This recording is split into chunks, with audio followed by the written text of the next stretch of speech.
Muy buenos días. Hoy quiero invitarles a escuchar esa preciosa alabanza que el domingo disfrutábamos también emitiéndola en directo. Paz en la tormenta, porque es precisamente el tema que hoy nos va a ocupar en medio de la tormenta. Como hemos visto ya en el día de ayer, los discípulos están en el mar, el Señor les ha enviado y se levanta una tormenta y ellos luchan contra las olas, pero no pueden salir de esa situación. Esto nos recuerda y nos deja importantes lecciones para cada una de nuestras vidas y a lo largo de esta semana estaremos meditando en ellas. Es importante que leamos los otros evangelios, Mateo capítulo 14, por ejemplo, o Marcos capítulo 6, versículos 47 al 48, donde se nos describe con mayor amplitud la situación. ¿Por qué Juan no abunda en detalles de este milagro? Bueno, probablemente al escribir, Juan deja la sensación de que esa información detallada de la situación que vivieron los discípulos ya está en posesión de los que recibirán su evangelio. Es decir, que él está considerando que como los otros evangelios ya han relatado con detalle la situación, él no abunda en más detalles que los precisos, lo que a él le interesan, que como en el día de ayer dijimos, tenía que ver con la autoridad y la majestad y el poder del Señor sobre los elementos, sobre la naturaleza, porque Dios en realidad está en control absolutamente de todas las cosas. Nada es imposible para Dios. La meditación del día nos pregunta, ¿te sientes como que estás en medio de alguna tormenta en tu vida? Bueno, para poder sacar una lección que sea de aliento para nosotros, yo quisiera meditar primeramente en la situación de los discípulos. Ellos han recibido instrucciones de parte del Señor de pasar a la otra ribera del mar. Y probablemente emprenden el viaje al atardecer, pasadas las 8 de la tarde. El pasaje claramente nos relata que Jesús estaba solo cuando llegó la noche, que había despedido a la multitud y que luego llegó a ellos en la cuarta vigilia de la noche. Esto nos abre un periodo de entre 7 u 8 horas aproximadamente, incluso algunos dicen que hasta 9 horas. Así que llegó a ellos entre las 3 y las 6 de la mañana. Así que obviamente que ellos llevaban muchas horas intentando realizar un viaje que no debería haberles llevado más de una hora. Ahora, pongámonos en la piel de los discípulos. ¿Qué es lo que hubiésemos pensado en ese momento? Físicamente estaban absolutamente agotados, porque a la fatiga de estar batallando contra el viento y contra las olas que no les permitían avanzar, se sumaría el cansancio extremo de todo un día donde han estado escuchando al Señor, viendo al Señor sanar las multitudes y luego trabajando, repartiendo los alimentos que el Señor había multiplicado. Así que a todo ese día de trabajo se añade una noche de desvelo luchando contra las olas y seguramente con fuertes emociones y preguntas que les sorprendían completamente. ¿Qué pensamientos se cruzarían por sus mentes en ese momento? ¿Cómo te hubieras sentido tú? ¿Cómo me hubiera sentido yo? Pues con una sensación de abandono, soledad e impotencia. Ellos estaban acostumbrados a que Cristo siempre proveyera las directivas y la palabra necesaria para orientar sus vidas en esos momentos de dificultad. Pero en esa noche y en esa situación, el Señor Jesús no estaba con ellos en la barca. Seguramente ellos se preguntaban por qué se les habría ocurrido al maestro enviarlos solos. ¿Acaso no se dio cuenta de que se avecinaba una tempestad? ¿Es que no le importaba lo que le podía pasar a ellos? ¿Por qué había permitido que esta situación sucediera? Pero lo más significativo es, ¿qué solución habría? Es que si ellos no podían navegar, tampoco el Señor podría hacerlo. ¿Cómo iba a llegar el Señor hasta ellos en medio de aquella tempestad? Y esto nos lleva a un tercer punto, que es la aparente inactividad o falta de respuesta de Jesús. Abraham el domingo la describía como la ausencia de Jesús. Mateo relata que en realidad Jesús había subido al monte a orar.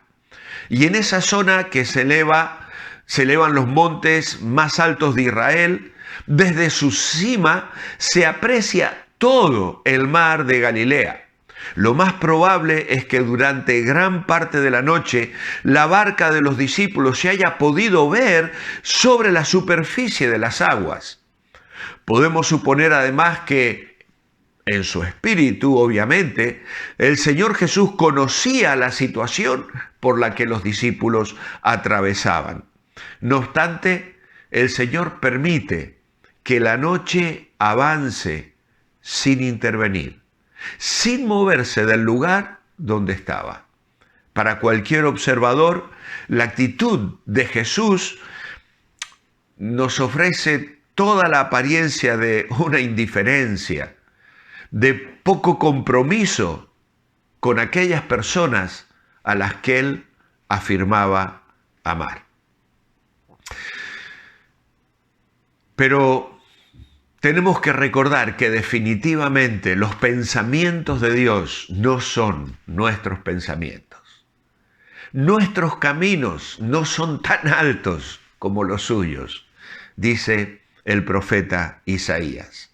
El Señor sin duda quería enseñarles algo y por esta razón se abstuvo de intervenir. A veces nosotros vemos personas pasando por situaciones difíciles. Personalmente, como pastor, muchas veces me gustaría disponer de un gran capital, tener más recursos financieros. Cuando veo familias que están pasando momentos de adversidad, situaciones económicas difíciles, ¿cuánto daría por tener los recursos para poder solventar esas situaciones? Y muchas veces clamamos al Señor por estas situaciones y le pedimos, Señor, da tú una salida, y nosotros quisiéramos intervenir. Pero sabéis, nuestra intervención para socorrer a los que están en tiempos de angustia, aunque bien intencionada, no siempre es lo más aconsejable. A veces es necesario que la persona se fortalezca en medio de la crisis. Dios la permite en su soberanía. Él conoce nuestros corazones. Él tiene propósitos que a veces nosotros no alcanzamos a discernir. Jesús se lo dijo a los discípulos: lo que yo hago, vosotros no lo comprendéis ahora, mas lo entenderéis después. En otras circunstancias, es bueno que la persona se dé cuenta de cuán limitados son sus recursos. El Señor está queriendo enseñar lecciones a la persona, a nosotros, cuando pasamos por estas situaciones. Y una de ellas probablemente sea que aprendamos a humillarnos y a reconocer nuestras limitaciones y a descansar más en Él, en su provisión y en su fidelidad. Sea cual sea la situación que nos toque vivir, debemos saber que Dios va a venir a nuestro encuentro en el momento justo, en el tiempo perfecto, para que le saquemos el máximo provecho a la situación que estamos viviendo. Tengamos la absoluta certeza de que el Señor está observando y conociendo lo que sucede. Quizá estés atravesando alguna circunstancia que ofrece todas las señales y te da la impresión de que en realidad Dios se ha olvidado de ti, que estás en soledad, que Dios te ha abandonado. Al igual que las personas, luchas que los discípulos luchas con el desánimo y la frustración. Pero en esta mañana yo quiero recordarte que Cristo te está mirando, que el Padre te está mirando, que el Espíritu Santo toma tu clamor y lo perfecciona y lo presenta delante del Padre. No hay sufrimiento que experimente un hijo de Dios que no repercuta en el corazón de Dios. No hay nadie como Él más sensible al dolor y a la crisis por la que estás atravesando. Ten la certeza de que su llegada, su intervención en tu vida no se trazará ni un solo segundo del tiempo que Él ha determinado para actuar. Por eso, únete a esta alabanza en esta mañana y canta paz en la tormenta. Experiméntala de parte del Señor. Confía en Él.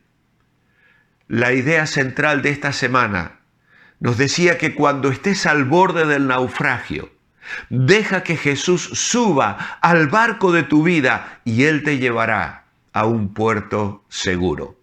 Cuando nos enfrentamos a tormentas espirituales y emocionales, nos sentimos sacudidos como una pequeña nave en un gran mar. A pesar de que las circunstancias puedan ser aterradoras, si confiamos nuestras vidas a Cristo para que Él las proteja, Él nos dará paz en cualquier tormenta. Mi oración escrita en esta mañana es: amado Padre, tú prometes en tu palabra que nunca me dejarás ni me desampararás. Que esa seguridad llene hoy mi corazón de paz. Que esto lo pueda recordar siempre en mi vida y en la vida de otros a quienes amo y por quienes muchas veces me preocupo. Dame sabiduría para poder ayudarles a tener también esta confianza en ti. Te amo. Eres lo mejor que me ha pasado en la vida. Y por eso hoy te alabo y te bendigo. En tu nombre, amén. Muy buenos días. Que el Señor os bendiga.